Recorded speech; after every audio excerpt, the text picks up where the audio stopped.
코로나로 인해서 지금 전 세계가 위기에 있고 또 재난 극복을 위해서 또 상생의 노력을 전심전력을 다해서 하고 있는 중요한 시점을 우리가 지나고 있습니다. 그래서 이 코로나의 키워드가 보니까 많은 언론들에서 이야기하는 것을 주목해 보니까 이 연대라는 단어가 가장 많았고 또 네트워크 또 이 공생과 상생이라는 단어를 많이 사용하고 있는 것을 보게 됩니다. 심리적으로 많이 위축되고 또 미래에 대한 불안과 염려가 있을 때 유아 독존식으로 그 아무리 강대국이라 할지라도 혼자 이겨낼 수 있다는 것은 불가능하죠. 전 지구촌이 함께 또 이 재난을 극복하기 위해서 또 정보도 교류해야 되고 또 백신도 같이 개발해야 되고 또 사회적 취약계층을 위해서 우리가 힘껏 돕는 것이 하나님이 이 시대에 요구하는 사회적 책임이라고 생각합니다. 무엇보다도 지쳐있는 영혼들에게 따스한 말로 위로하고 격려해 주는 것이야말로 이 재난의 시대 가운데 가장 중요한 지혜가 아닐까라는 생각을 해보게 됩니다. 그리고 이 시대에 가장 중요한 또 기관인 우리 가정을 돌보는 것이야말로 저는 가장 중요한 그리스도인들의 책무라고 생각합니다. 이 코로나로 인해서 우리는 무엇보다도 가정 공동체의 소중함을 코로나가 우리에게 일깨워준 영혼의 스승이다라고 저는 평가를 하고 싶습니다. 이 미중유의 엄청난 큰 재난을 경험하고 나니까 우리가 분주하게 살고 바쁘게 살았던 우리의 모든 일상생활을 멈추어 보니까 가장 눈에 들어오는 것은 우리 가정이 매우 소중했고 내가 세상 일로 우리 가정을 또 아내와 또 자녀와 남편을 돌보지 못했다라는 것을 이 지구 전역이 지금 깨닫게 된 것이죠. 우리는 이 가정을 사교육에다가 다 위탁을 해버렸죠. 그리고 그리스도인들도 예외는 아니어서 자녀들의 교육을 교회가 모든 것을 책임져 줄 것이라고 위탁했죠. 그리고 혹 어떤 분들은 자기 자녀의 모든 이 양육은 학교에다가 위탁을 해버린 나머지 부모의 책임을 소홀히 하지 않았는지 이 기간 동안에 우리가 정말 하나님 앞에서 회개하고 돌아봐야 될 시기라고 생각합니다. 다 큰 자녀라 할지라도 우리가 무심했고 관심을 갖지 못했고 또 책임을 다하지 못했다면 이 재난의 시간을 통해서 다시 한번 가정이 공동체가 연대하고 하나님 안에서 네트워크하는 것이야말로 저는 가장 중요한 우선순위라고 생각합니다. 교회도 그 어느 때보다도 충격에 사로잡혀 있죠. 한 번도 우리가 기독교 교회가 탄생한 이래 교회 없는 예배, 예배 없는 교회를 경험해 본 적은 없어요. 교회당이 스튜디오가 될 줄이야 누가 알았겠습니까? 영상을 찍어서 영상으로 편집해서 예배에 나올 수 없는 성도들을 섬기는 이 어색한 광경이야말로 저도 다시 한번 교회가 무엇인가를 고민해 보게 되는 그런 시간이 되고 있습니다. 하나님께서 우리에게 말씀해 주시고자 하는 포인트는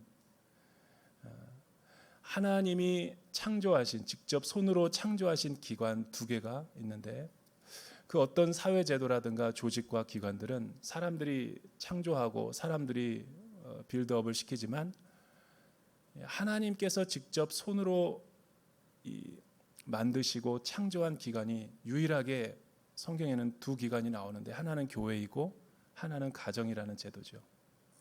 그래서 사람과 인류가 이 가정과 교회를 파괴할 수 없는 이유는 하나님께서 친히 창조하셨기 때문에 그렇습니다. 그런데 엄밀한 의미에서 살펴보면 가정이 곧 교회고 교회가 곧 가정을 의미하는 거예요.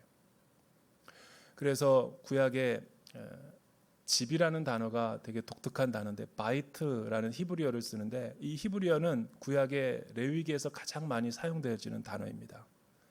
성전, 성막, 예배를 사용할 때 바이트라는 단어를 써요. 그러니까 하나님의 의도는 집이 곧 성전이고 성전이 곧 집이라는 의미죠. 그래서 가장 은혜로운 교회를 가보면 가족 같고 가장 은혜가 충만한 이 결혼과 가정생활을 보면 교회같이 신성한 거죠. 그런데 인류는 이것을 서로 분리하고 서로 이원론적으로 나눴기 때문에 사교육에, 학교에, 교회에다가 자녀를 맡겼기 때문에 저는 오늘날 이런 큰 재난을 경험하고 있지 않은가. 그래서 모든 것이 멈춰버리니까 부모들도 가정으로 돌아오고 자녀들도 갈 곳이 없으니까 집에 3개월 이상 머물고 있는데, 처음에는 사회적 거리두기 때문에 같이 오랜만에 보기 때문에 즐거웠지만 함께 1개월, 2개월, 3개월을 살아가다 보니까 한 번도 이렇게 같이 있어 본 적이 없으니까 또다시 갈등과 불화와 섬김이 뭔지 맨날 싸우니까 어떤 집사님이 저에게 그러더라고요. 가족 간의 거리두기를 정부에서 해야 된다고. 못 살겠다고. 왜 못 사냐면 늘 밖에 나가서 사회생활을 했기 때문에 행복했는데 잠깐만 보니까, 근데 계속 이렇게 24시간을 같이 지내고 같이 있다 보니까 서로 상처 주는 말, 서로 아픈 부분을 건드리는 그런 고통을 경험하고 있다. 평소에 익숙하지 않은 소통을 하려니까 너무나 답답하고 힘든 거죠. 그래서 하나님은 바이트, 집을 성전처럼 여기라고 우리에게 교훈해 주시고 있는 거예요. 부모와 남편이 제사장이 될 때만이 가정의 경건한 생활, 가정의 교회와 같은 모습이 이루어진다라는 것을 말씀해 주고 있는 것이죠.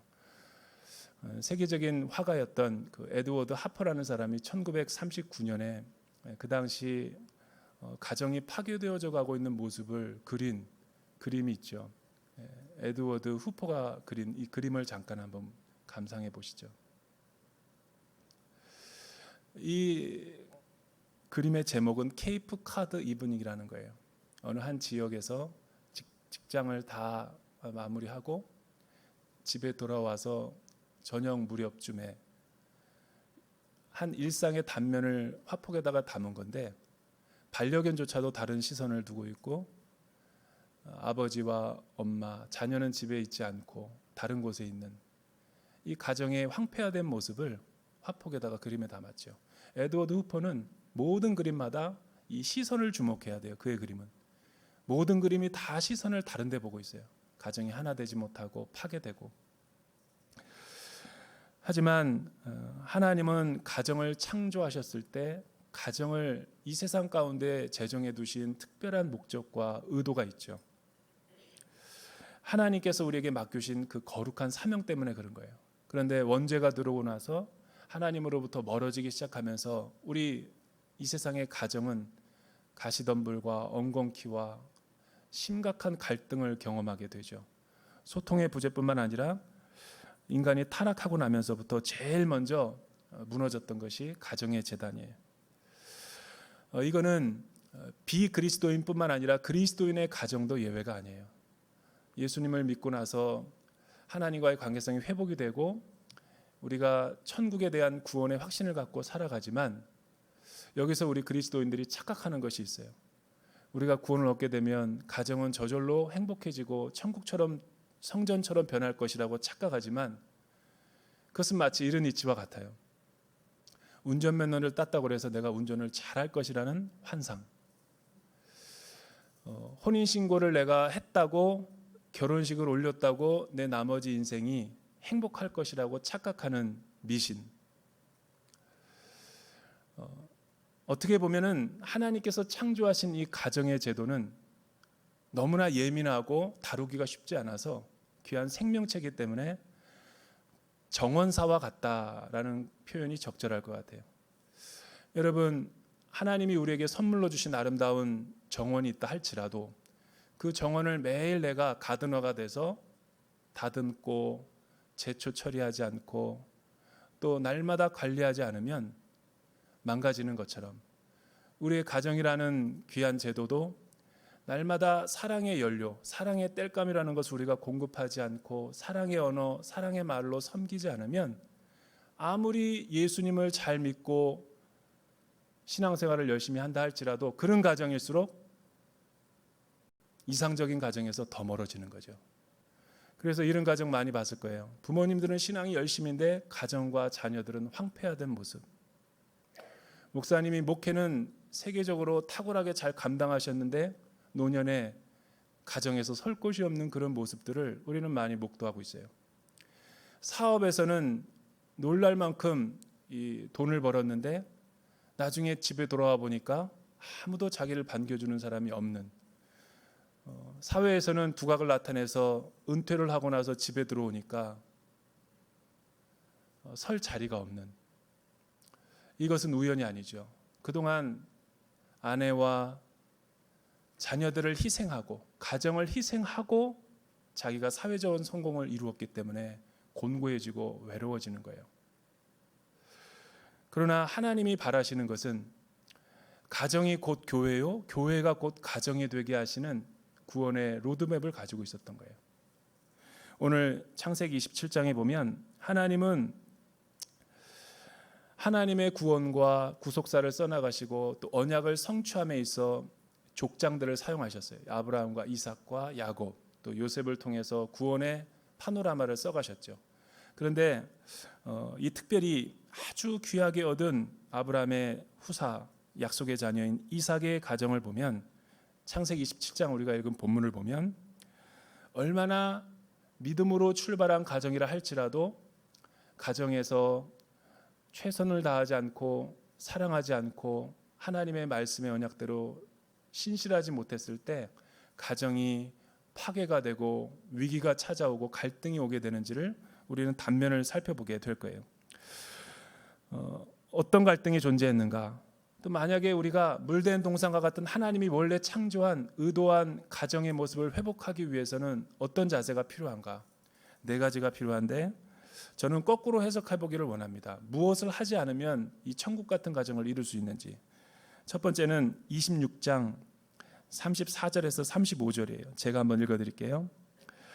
에서는 40세의 햇사람 부에리의 딸 유딕과 햇사람 엘론의 딸 바스맛을 아내로 맞이했습니다. 이 두 여자는 이삭과 리브가에게 근심거리였습니다. 첫째는 영적으로 타락했던 장자 에서의 모습이죠. 보통 한국 사회나 전 세계에서 첫째 자녀는 그 나머지 형제들에 비해서 대단한 관심과 사랑과 블레싱을 받아요. 그 나머지 자녀들은 정말 저도 형이 입었던 옷을 갖다가 계속 물려 입었는데 그게 속으로 화가 났어요. 그리고 첫째 아들만큼 막내였기 때문에 관심과 사랑을 많이 못 받았죠. 그래서 저는 깨달은 것이 막내로서 아버지의 부모님의 인정을 받기 위해서 내가 노력할 것이 무엇인가를 연구했던 어린 시절을 생각해 봐요. 여러분, 에서는 굉장히 귀하게 태어났죠. 첫째 아들로서. 특히 고대 사회에서 장자라는 것은 엄청난 축복이 있는 거예요.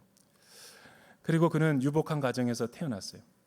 그리고 그는 25장 성경에 보니까 굉장히 남성적이었어요. 남성적이었다는 말을 멋있게 생겼다라는 말로 표현할 수 있어요.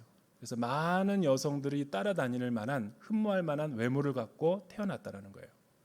그는 털이 많았고 특히 그 당시 고대 세계에서 가장 인기가 있었던 사냥을 즐겨하는 사람이었고 요리 실력도 탁월했고, 그래서 그는 많은 이 관심과 사랑을 받았던 것이 틀림없어요. 근데 문제는 뭐냐면 40세가 되도록 장가를 안 가고 계속 연애만 하는 거예요. 많은 여성들이 따라다니고 자신의 출중한 외모가 유혹이 됐던 거예요. 유혹의 빌미가 됐던 거죠.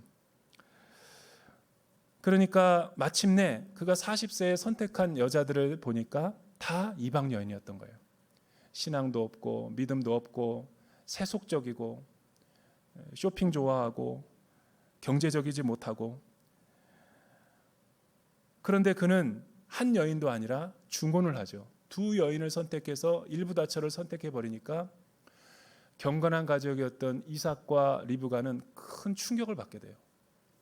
우리가 아는 충격 정도가 아니라 이것 자체가 이 믿음의 족장 가족이었던 이삭의 가문을 흔들어 놓을 정도로 폭풍 속으로 몰아넣게 된 것이죠.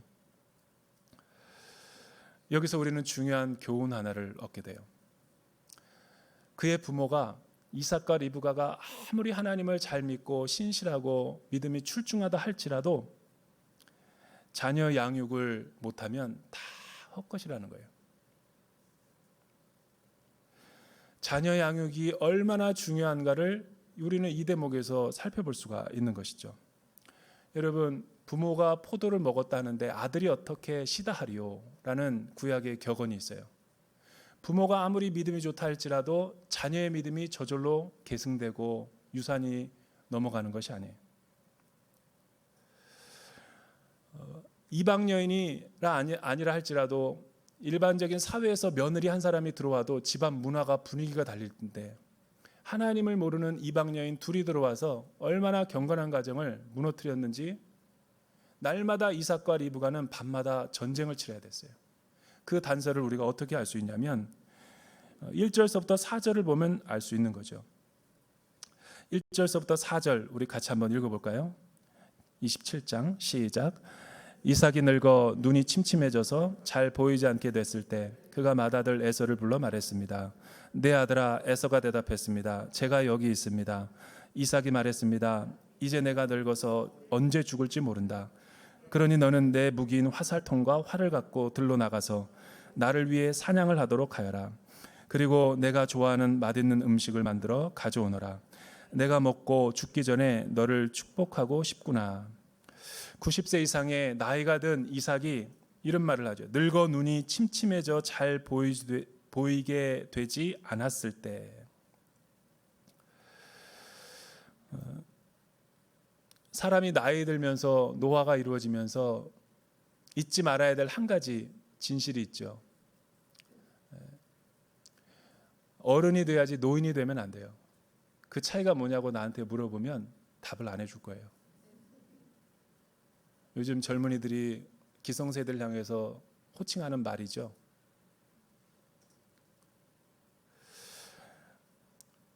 성경은 에서가 40세 때 이삭은 나이가 늙어 기력이 사라지고 눈이 침침해져 앞이 보이지 못하게 되었다라고 말하는데 이거는 육체적인 노화를 말하는 것이 아니에요. 정신적인 분별력과 판단력을 사리 분별 능력이 떨어졌다라는 거죠. 그는 에서가 무책임하고 또 영적으로 타락했을 때 경계를 넘어섰을 때 불러다가 믿음의 회초리를 들어서 때려서라도 의의 길을 걸어가게 해야 되는데 우유부단하고 그는 아무 말도 하지 않는 무책임한 아버지로 전락해버린 거예요. 여러분, 가정이 아무리 힘들어도 아버지가 바로 선 가정은 반드시 이 회복 탄력성으로 바로 서게 돼 있어요. 그런데 아무리 가정이 훌륭해도 아버지가 무너져 있는 가정을 보면 회복이 힘들어요. 여성 순모임을 하다 보면 그들의 애환을 제가 많이 듣고 상담을 하는데 매일 눈물이에요. 매일 눈물.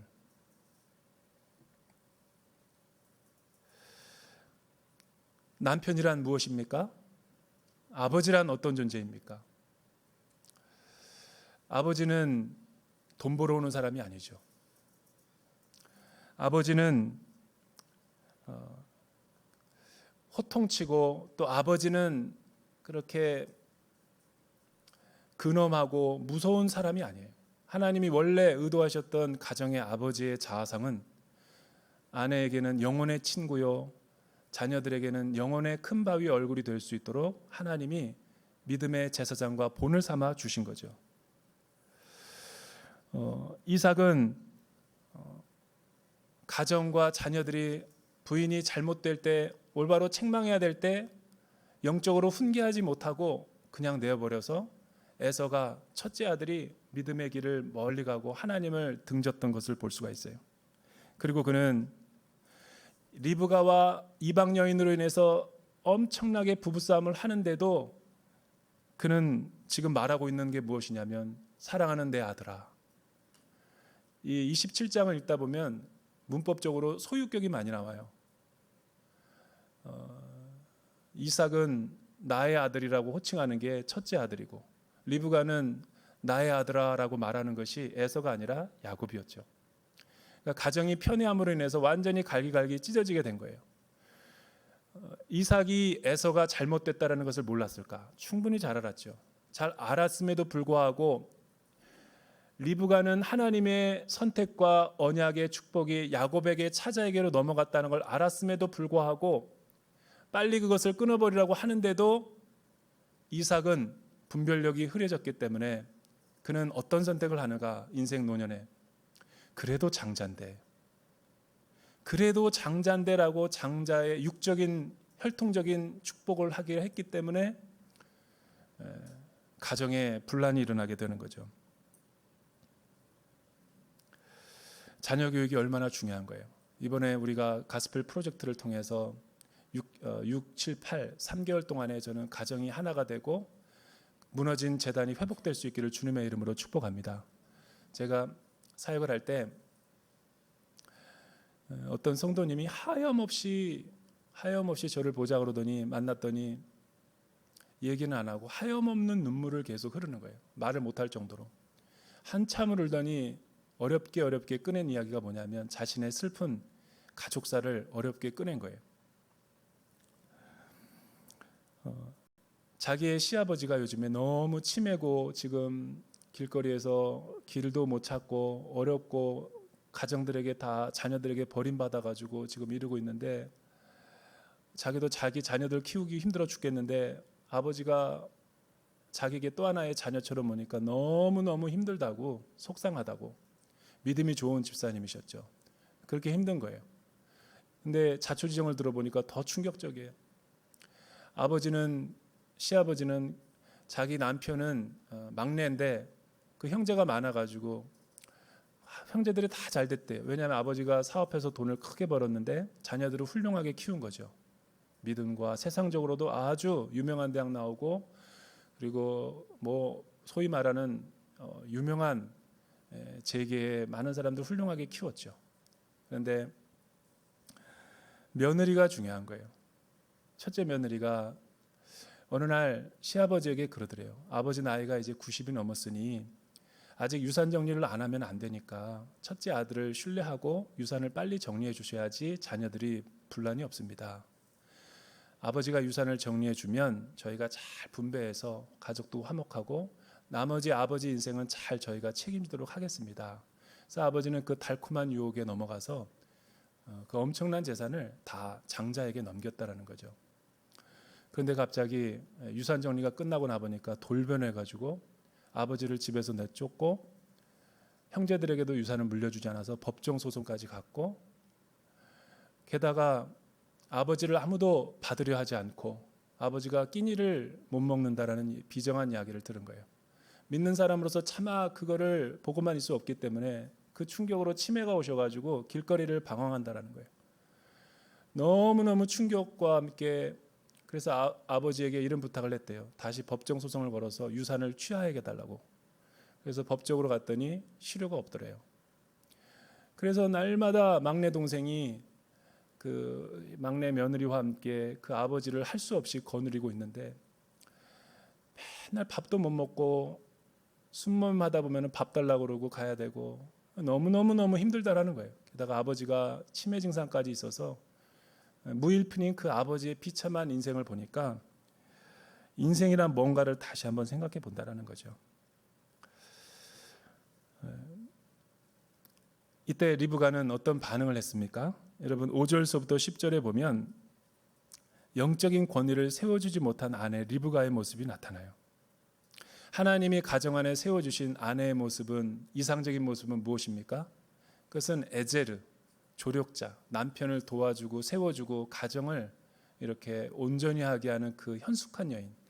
그러니까 특히 여성들에게는 지혜가 있어야 돼요. 그래서 여성들에게 하나님이 주시는 사는 이 지혜의 말, 남들이 보지 못하고 감수성으로 예민하고 또 이 직관이 뛰어난 그 감성을 하나님은 선물로 주셨어요.